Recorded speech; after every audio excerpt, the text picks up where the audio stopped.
장 초반의 저점보다는 그래도 여기에서 좀 멈추려나 봅니다. 양시장 0.5% 안팎의 조정이고요. 그러면 유한타증권의 박진희 부장과 이야기 나눠보겠습니다. 안녕하세요. 네. 네, 4거래일 만에 숨고르는 양상입니다. 어떻게 분석하세요? 네, 어제 환율 상당히 급락하면서 시장 분위기 좋았었는데요. 오늘 살짝 환율 올라있는 모습이고요.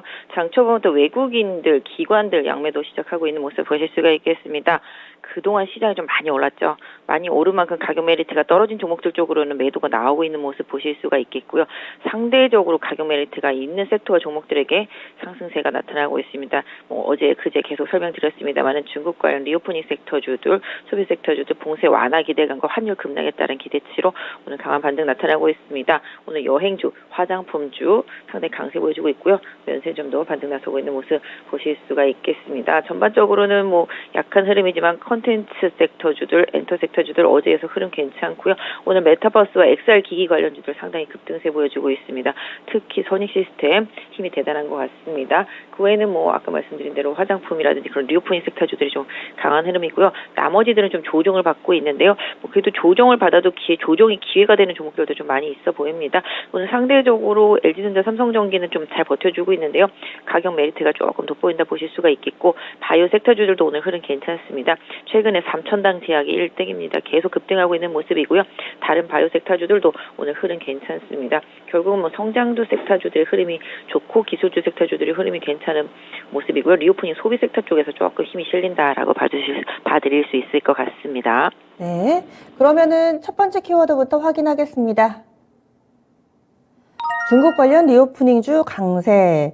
이 시간에도 심지어 중국에서 코로나 상황이 심각해진다 이런 얘기가 나올 때도 어차피 풀리는 수순으로 가기 때문에 이쪽 좀 봐야 된다. 여러 번 강조를 해주셨는데 확실히 그쪽으로 가닥이 좀 잡혀 있습니다. 이미 바닥에서 많이 오른 종목군들도 있는데요. 지금 시점에서는 어떤 전략 필요할까요? 네, 확실히 시장이 좀 소외되었던 종목들한테서 좀 가격적인 메리트를 보고 있습니다. 결국은 지금 금리가 어느 정도 좀 캡이 씌워진 상태 속에서 더 이상 금리가 더 강하게 안 오를 것이다. 올라도 저기까지만 갈 것이다. 라는 시장의 확신을 갖고 있고요. 중국도 지금 계속 아시다시피 시위가 있다 보니까 좀 풀어주고 조여주고 하는 정책을 계속 쓸 것으로 보여지고 있습니다. 그러다 보니까 시장은 결국은 풀리겠지라는 생각으로 움직이고 있고요.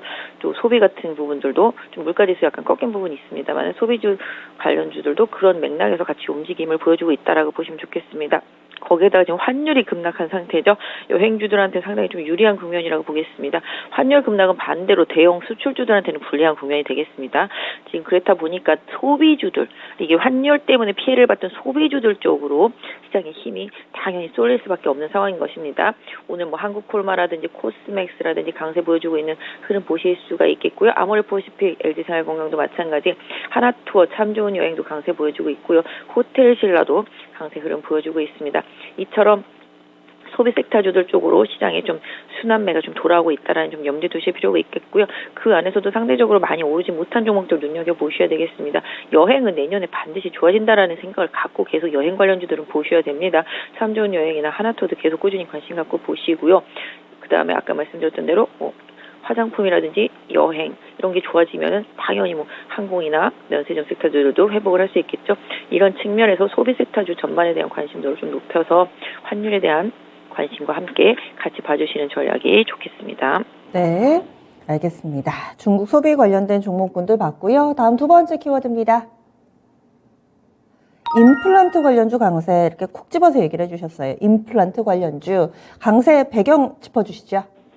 네, 마찬가지입니다. 경기가 안 좋을 때 가장 안 좋은 쪽들이 사실은 의료기기 쪽들입니다. 근데 일단은 또 지금 또 환율도 어느 정도 안정세를 보이고 소비 심리가 살아나다 보니까 이쪽 미용, 뷰티 섹터 이쪽들이 상당히 좀 강한 흐름이라고 보실 수가 있겠는데요. 역시 또 중국도 마찬가지입니다. 이게 대면을 해야 되는 치료기 때문에 임플란트 같은 경우는 그래서 이제 봉쇄라든지 이런 부분들 때문에 상당히 안 좋았었는데요.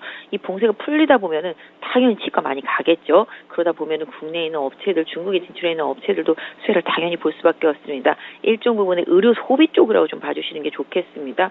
오늘 레이 같은 경우도 반등 나오고 있고요. 덴티움, 오스테오 임플란트, 바텍 이런 쪽들의 흐름이 좀 좋아지고 있습니다. 디오도 바닥에 있고요. 덴티스도 마찬가지. 결국은 지금 크게 오르지는 못하지만 이 임플란트 섹터주들도 아까 말씀드렸던 대로 봉쇄가 완화되는 부분, 이 부분에 좀 초점을 맞춰서 임플란트 섹터 또 내지는 미용 뷰티 섹터, 뭐 레이저 기기도 많이 있습니다만 이런 쪽들까지도 같이 좀 연결해서 보신다라면은 좀 답이 되지 않을까. 최근에 보면 뭐 루트로닉 같은 경우도 좀 많이 올라왔듯이 좀 레이저 뭐 이런 쪽들, 미용, 그다음에 아까 말씀드린 대로 뭐 피부과나 치과나 이렇게 가서 쓸 수 있는 그런 것들 쪽으로 좀 관심도가 조금 지금 올라가고 있다라고 봐주시고요. 가격적인 메리트도 분명히 있으니까 좀 챙겨 보셨으면 좋겠습니다. 네. 임플란트 관련된 종목군들. 마지막 키워드 넘어가겠습니다. 이쪽도 연속성을 가지고 오르는 쪽이죠. 메타버스 그리고 엑셀 기기 관련된 종목군들이 연일 시세를 내고 있습니다. 연초에 CS 모멘텀을 보고 달리는 건지 그때까지는 이렇게 또 그대로 홀딩을 하면 되는 건지 어떤 전략 필요할까요? 네, 뭐 말씀하신 대로 CS 모멘텀이 있고요. 지금 뭐 아바타 모멘텀도 있습니다. 지금 나무가 정말 큰일 날 정도로 많이 올라갔죠. 최근에 많이. 상당히 좀 강한 흐름입니다. 12,000원에서 지금 벌써 한 18,000원 부분까지 나무가 올라와 있고요. 선익 시스템 같은 경우도 최근에 한 14,000원대에서 지금 24,000원대까지 올라와 있는 모습 보실 수가 있겠습니다. 또 애플의 XR 기기 관련이라든지 아니면 3D 뭐 이런 컨텐츠, 영화, 뭐 웹툰 다 오늘 다 비슷한 케이스들로 움직임이 있습니다. 또 메타버스도 마찬가지로 그런 흐름이 같이 나타나고 있는 모습이죠. 그래서 자이언트 스텝도 최근에 흐름 강해지고 있는 모습 보실 수가 있겠고요. 그 외에 뭐 덱스터라든지 맥스트 이런 부분들까지도 다 연결되면서 메타버스 섹터주들도 흐름 좋습니다. 뭐 이런 부분들로 봤을 때 지금 시장은 이런 쪽에 좀 많이 집중을 하고 있다라는 거죠. 결과적으로는 뭔가 좀 소비에 대해서 부담이 사기 있었던 부분에서 많이 눌려 있었던 성장주 섹터에서 가격적인 메리트가 있으면서 뭔가 좀 업황에 대한 기대치가 같이 가미된 섹터 쪽들로 시장이 좀 새로운 모멘텀을 많이 찾아서 움직이고 있는데요. 뭐 다만 뭐 나무가나 선익스템 같은 경우 너무 올라있기 때문에 추격 매수는 조금 힘든 상황이라고 볼 수 있을 것 같은데요. 뭐 그 외에 뭐 메타버스 섹터 내에 있는 종목들이라든지 뭐 엔터 콘텐츠 섹터 내에 뭐 웹툰도 마찬가지가 되겠고요. 이런 콘텐츠 섹터 내에 있는 종목들도 한번 같이 좀 살펴봐 주시고요. IT 기기 쪽에서도 같이 좀 보신다면은 지금의 조정은 뭐 LG 이노텍이라든지 LG 디스플레이, 뭐 LG 전자 이런 쪽들 다 비슷하거든요. 그런 쪽들도 한번 관심 있게 중대형주지만 챙겨서 좀 봐주시면 좋을 것 같고요. 관련되어 있는 뭐 LED라든지 이런 부품 업체들, 소재 업체들 이런 쪽들도 같이 좀 향후에는 좀 연동할 수 있기 때문에 챙겨서 같이 좀 봐주시면 좋겠습니다. 네. 그러면은요, 오늘 일장에서는 오프닝 픽 어떻게 주시겠어요? 계속 가격 메리트 보겠습니다. 생각보다 지수보다 덜 오르고 못 오른 종목인데 최악을 지나고 있는 섹터 내에 있는 종목들 계속 찾기 노력합니다. 지금 시장에서 본다면 게임이 되겠죠. 게임하고 그다음에 컨텐츠 쪽들도 최근 좀 올라왔고요. 엔터주들도 상당히 좀 강한 흐름이죠. 개인적으로는 지금 여행주하고요. 게임주 같은 경우 상당히 가격적인 메리트가 있다고 보고 있습니다. 뭐 물론 아까 말씀드린 메타버스 컨텐츠, 뭐 엔터, 뭐 이런 쪽들도 흐름은 계속 유효하다고 보겠습니다. 그래서 소비라는 측면에서도 지금 최악을 지나고 있는 소비주들, 소매 유통주들 중에서 아까 말씀드린 화장품, 면세점 이런 쪽들이랑 연결되어 있는 쪽들 계속 좀 보시는 좀 전략이 좋겠고요.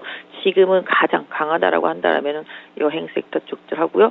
가장 싸 보이는 거는 뭐 게임주들하고 플랫폼 업체들, 뭐 네이버 같은 이런 플랫폼 업체들 같이 되겠습니다. 그래서 전반적으로 성장주, 기술주, 소비주 이렇게 금리 때문에 또 중국 때문에 억압받았던 섹터 쪽에서 좀 순환매 전략으로 좀 봐주시는 전략이 좋겠고요. 아까 말씀드린 대로 CS 모멘텀이 있는 뭐 로봇이라든지 그다음에 디지털 기기 쪽들 중에서 가격 메리트가 있는 종목들은 계속 좀 챙겨서 보시면 좋겠고요.